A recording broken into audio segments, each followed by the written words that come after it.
There are three things certain in life: death, taxes, and your agent picking your least favorite photo from a set for your portfolio. Today, I want to talk about building modeling portfolios. The do's and the don'ts, the how to put them together, the how to get images, the selecting the right images for your book specifically. I want to talk about how they look on an agent's portfolio, where you should have portfolios outside of your agency. I want to talk a little bit about test shoots, test portfolio sessions, how to set them up, what you should be looking for, and what you should be thinking about. So stick around. First things first, who am I? My name is Will. I'm a photographer. I've been doing it for, 12, 13 years now. I've worked in almost every facet of the industry, but I've made most of my money in portfolios, in photographing models, photographing for their portfolios, working with agencies, working with models directly, and generating images that speak to the agents, that speak to the clients, and speak to casting directors so that they could have images that get them booked on jobs. I've also worked at an agency here in Los Angeles as a talent manager. We called it a talent coordinator, but basically a talent manager. I manage their portfolios. I build portfolios. I coordinate test shoots. I coordinate their calendars.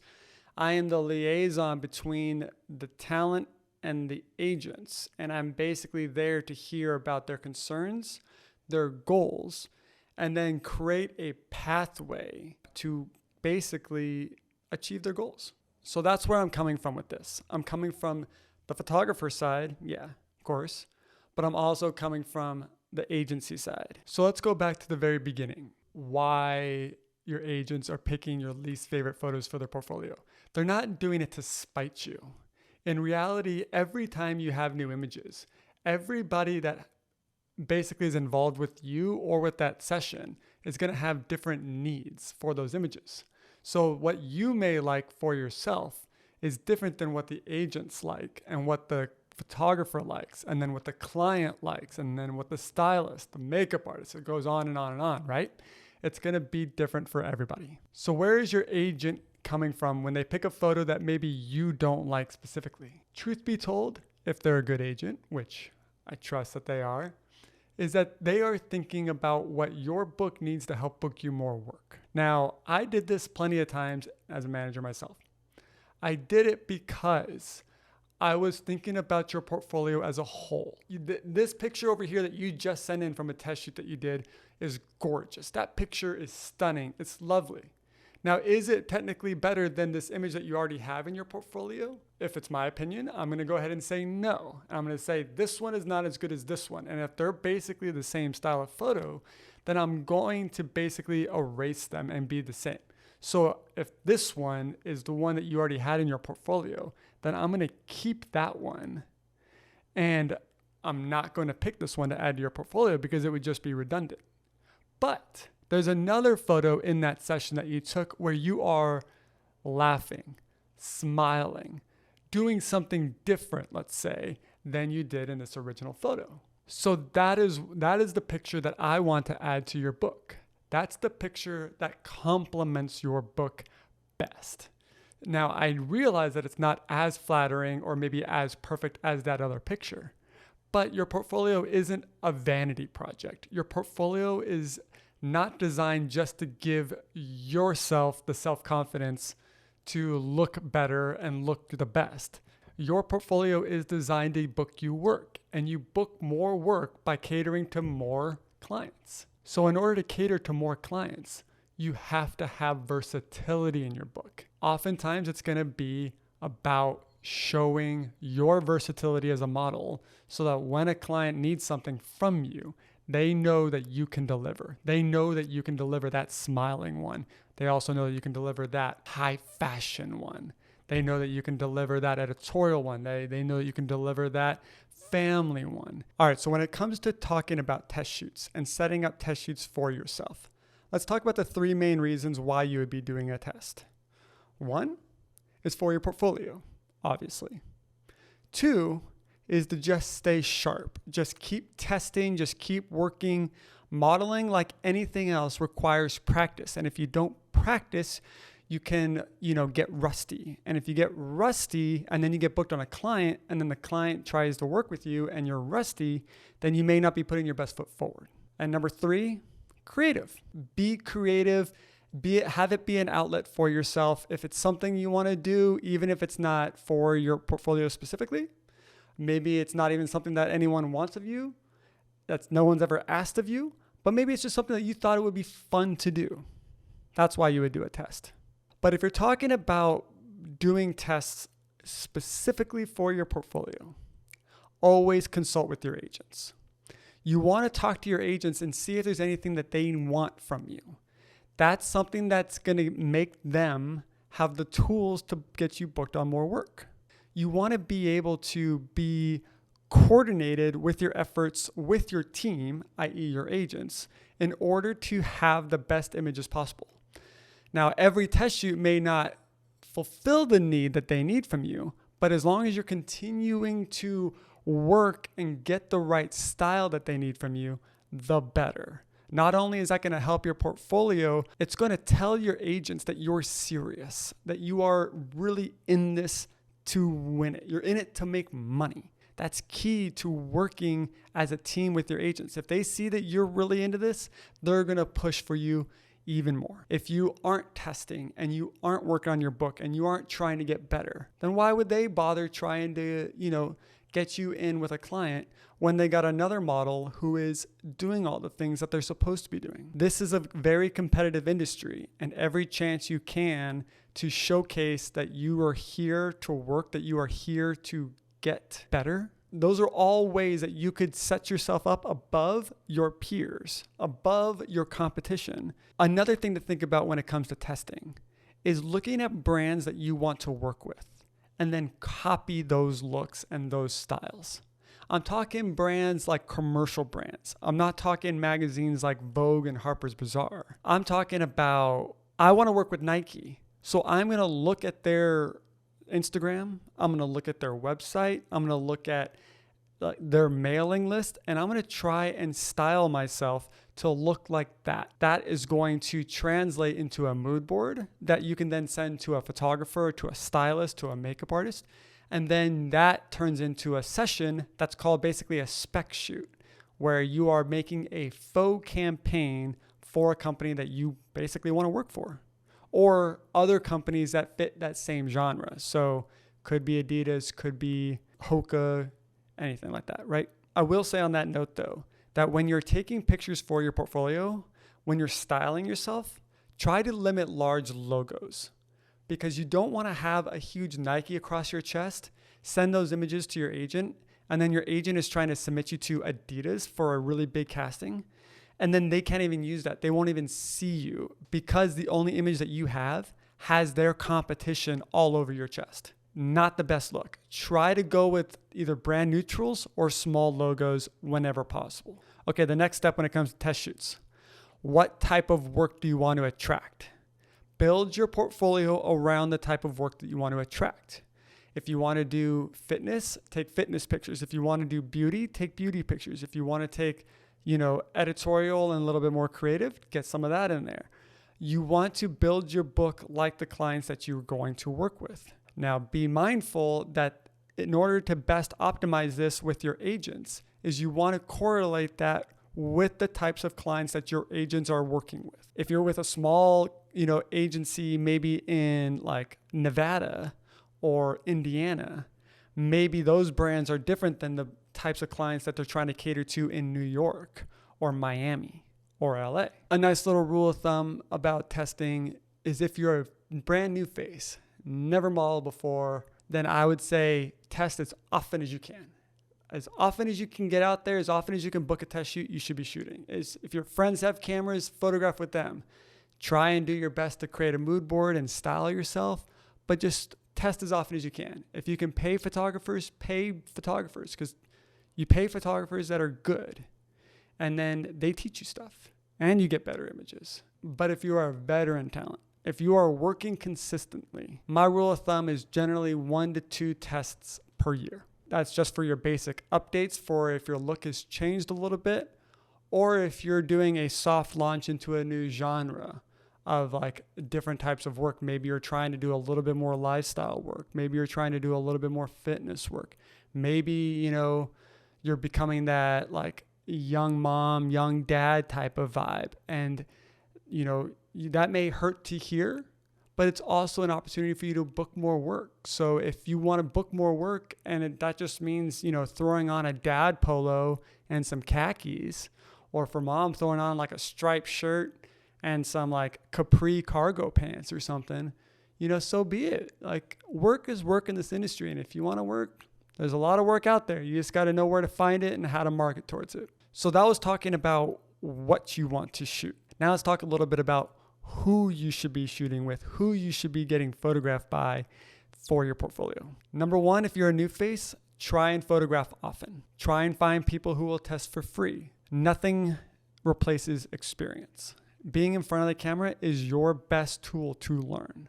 So just try and test as often as you can and learn from the photographers that you work with. However, there are times in which you don't want to play a guessing game. You want to try and work with the photographers who are seasoned, people who are guaranteed to get you images that are going to help your portfolio. Sometimes these photographers, they cost money. You're realistically looking at spending some money annually on your portfolio, because the better you get as a model, the better photographers you're also going to want to work with. An expensive looking portfolio equals an expensive looking model. And sometimes that takes a little bit of money. When we go back to test shoots and the three main reasons why you would be testing, right? For your portfolio, for practice, and for creative. The creative is good for 20% of your portfolio. But for 80% of your portfolio, it should be based on the clients that you are trying to book, the ones that you are submitting to or getting submitted to regularly. Those are the ones that you want to cater your book to. The 20% is fun to show that you have range, but make sure that you are not flipping those. Because if I look at your portfolio and I see 80% of your stuff is you doing hardcore, creative, eccentric type of modeling stuff, that's great and all, but I'm trying to book you for e-com, which is the most like standard type of posing you could have. So I don't need all that crazy stuff. I need to know that you can do the basics. So show me that in your portfolio. When we talk about testing, I'd be remiss if I didn't talk about safety. There is a huge thing when it comes to photographers and models, and that is ensuring that you are putting yourself in a safe space. The number one thing that I could always recommend when it comes to deciding who you're going to work with, especially in this day and age in social media, is get references. If photographer A over here is asking to work with you and he's worked with 50 models and you can pick a couple out there that you know or even don't know, and just send them a DM and ask them, hey, how is it working with so-and-so photographer? Let them be the one to let you know what their experience was like. Ask a few people because, their experience with one person may be different from their experience with another. Always get references, and I've always found that models are always willing to protect each other. Like, they don't want you to go into a bad situation if they had a really bad experience. They're going to tell you that. Reversely, they're going to say, that person's great. I loved working with them. You should definitely work with them. Get references. So the next thing is called a tear sheet. What's a tear sheet? A tear sheet is basically the branded work, the branded published work after working with a client. Say I worked with Kohl's and it's got, 80% off and, summer sale, that's a tear sheet. Working with Cadillac and, their billboard is on, Times Square, but you can also find that image in their recent newsletter. Screenshot that image from the newsletter, and that is your tear sheet that you could send to your agency and add to your book. But it's a very important part to kind of show clients that you are a working talent. Find them, subscribe to newsletters, add your clients on Instagram and Twitter, and be on the lookout as soon as new stuff drops, because it is your responsibility to find those tear sheets. Your agents are representing 20, 30, 40, 50 talent, more than that.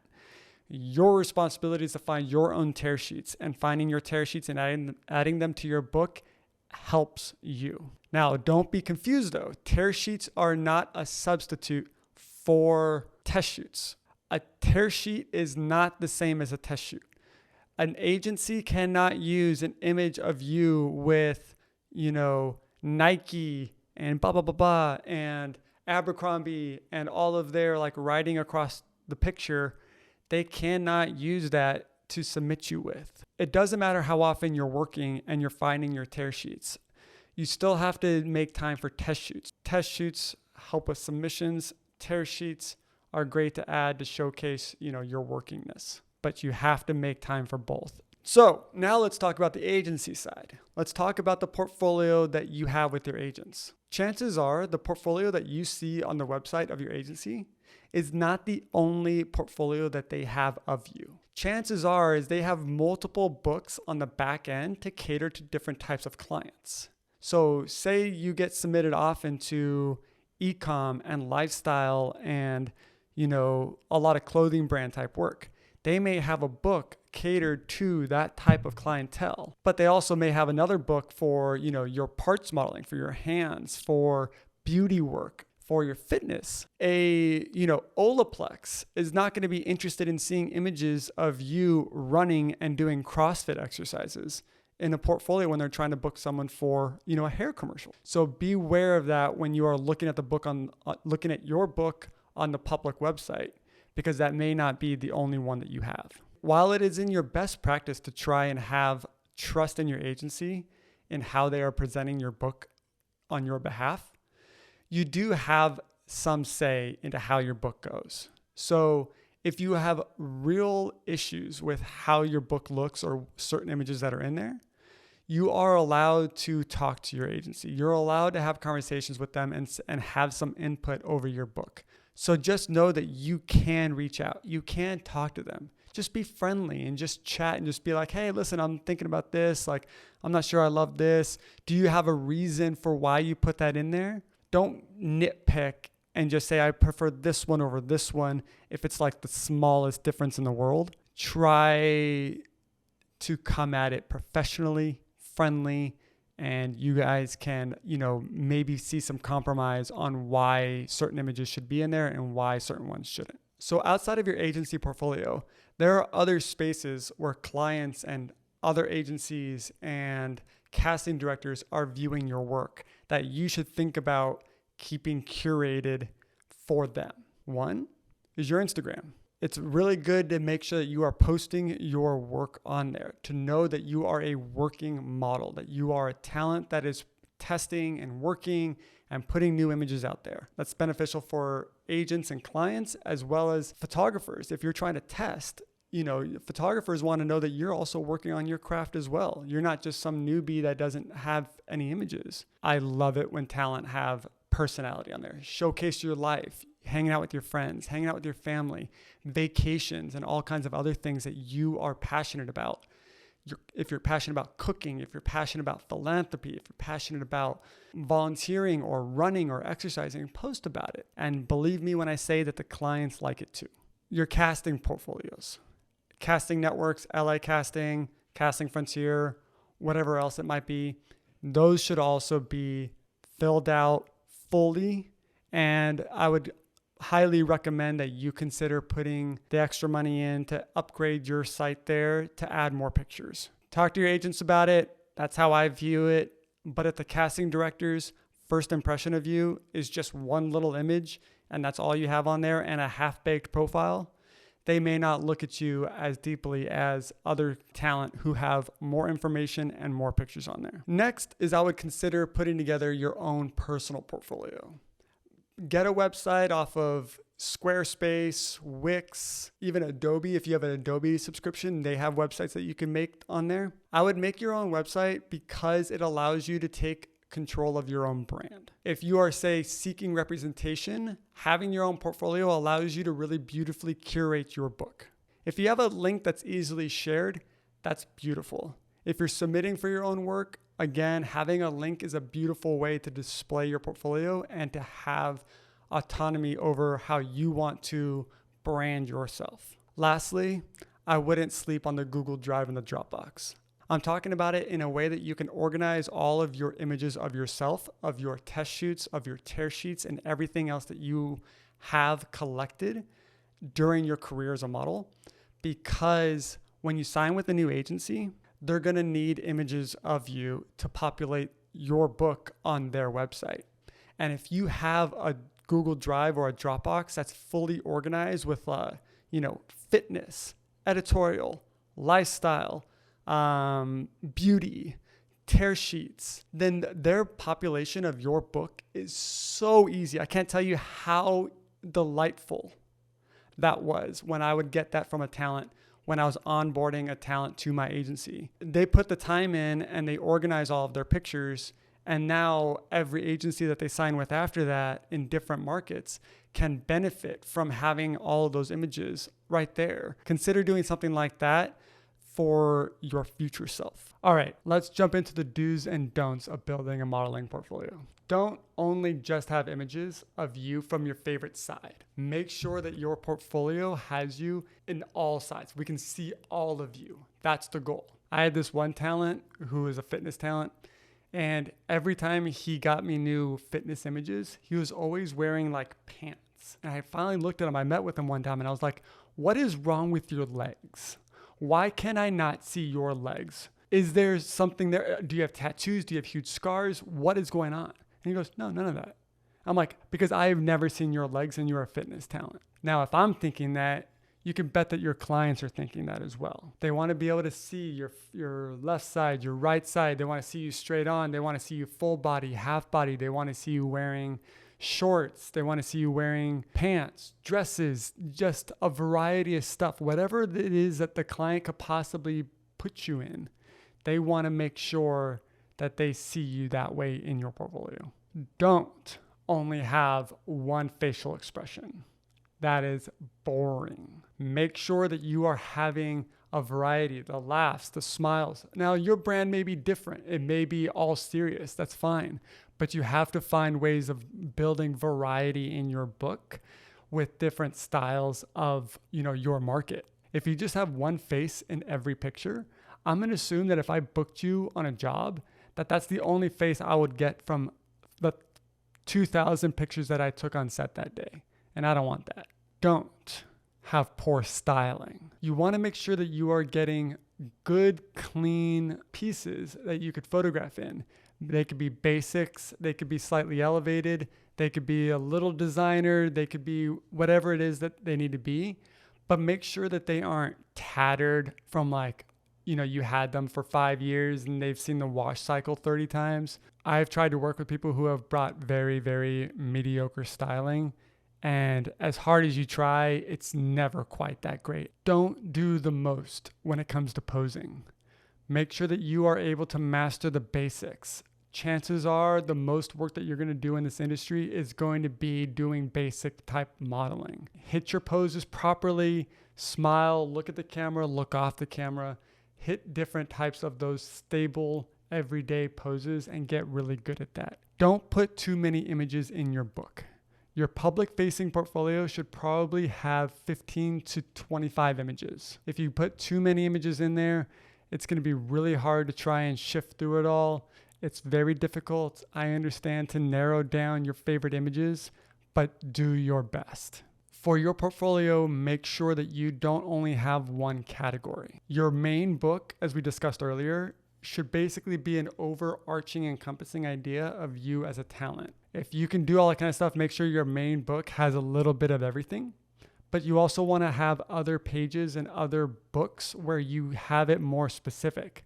So you know that if a fitness client is reaching out to you and they need to see your book, you don't have to send them that stuff with things that they don't care about.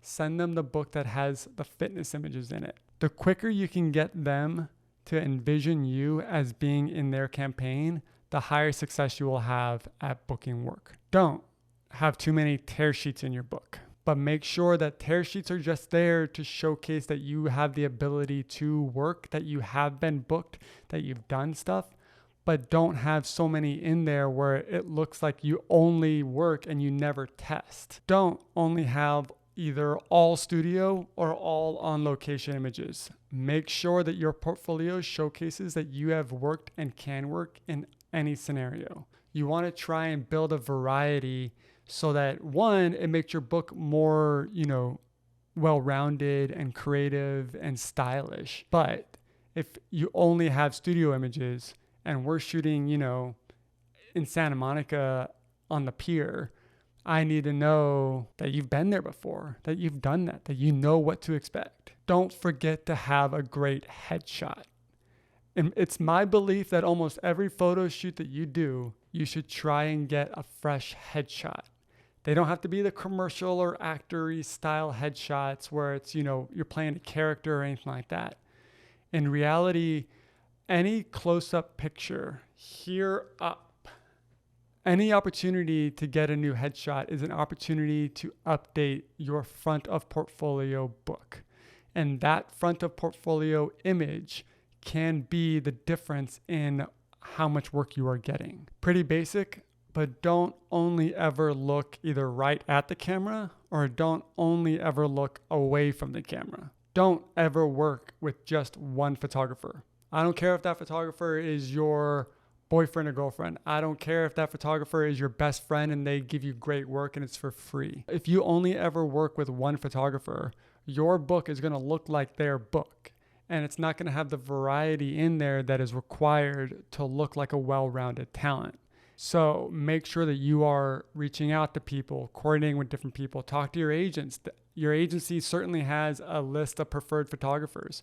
Try and work with as many people as you can. You never know who you're going to learn from. You never know who you're going to hit it off with when you're working on set, because that photographer could have a campaign coming up. And now because of working with this person, now they're going to consider booking you as talent on that shoot. So the more photographers that you get to work with, your portfolio gets better, but it's also networking. It's also an opportunity to curate more work for yourself. As somebody who makes a living in front of the camera, do not skimp out on your physical wellness and your skincare routine. The better your skin looks, the better physical health you are in. And I'm not talking size or shape. I'm just talking physical health. You are healthy. That's the main thing when it comes to being able to work and your longevity here as well, because modeling is hard. You have to be in good physical shape to do it. Don't sacrifice your mental health for this industry. This is a big one. It can be very, very vulnerable to be in front of the camera. You do what you have to do to make sure that you are not beating yourself up, that you are not hurting yourself as a talent. Work with people who build you up, not break you down. If they are sacrificing your health for their gain, that's not a situation you need to be in. Leave that situation. I guarantee that you will find somebody out there who will care about you. Don't work with photographers that you don't know. If you don't have friends that have worked with that photographer, then reach out and get a referral. If they don't do work that's going to benefit you one way or another, whether through expertise or through the images themselves, you don't have to work with them. You are your own boss. Choose who you want to work with and only work with people that are going to help you.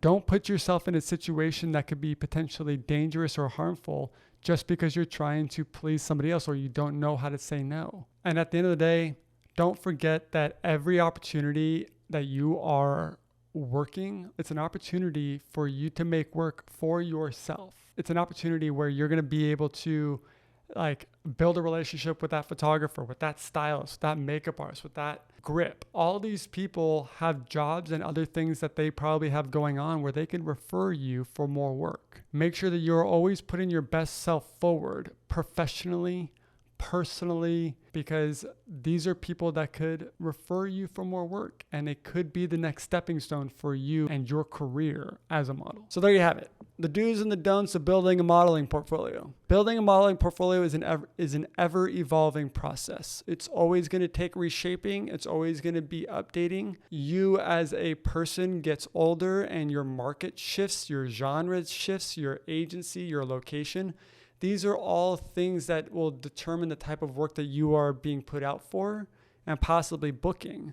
And so because of that, that means that your images always have to shift. So testing is always something that should be happening throughout your career. You should enjoy doing it and ideally work with people that you enjoy working with so that you can continue to get better. I hope this was helpful. If you have any questions, please leave it in the comments and I'd be happy to respond to each and every one of you. You can also follow us on socials, on Instagram and TikTok and all those good things as well. So yeah, I hope you have a wonderful day. Thank you for watching this video and go on out there and book it.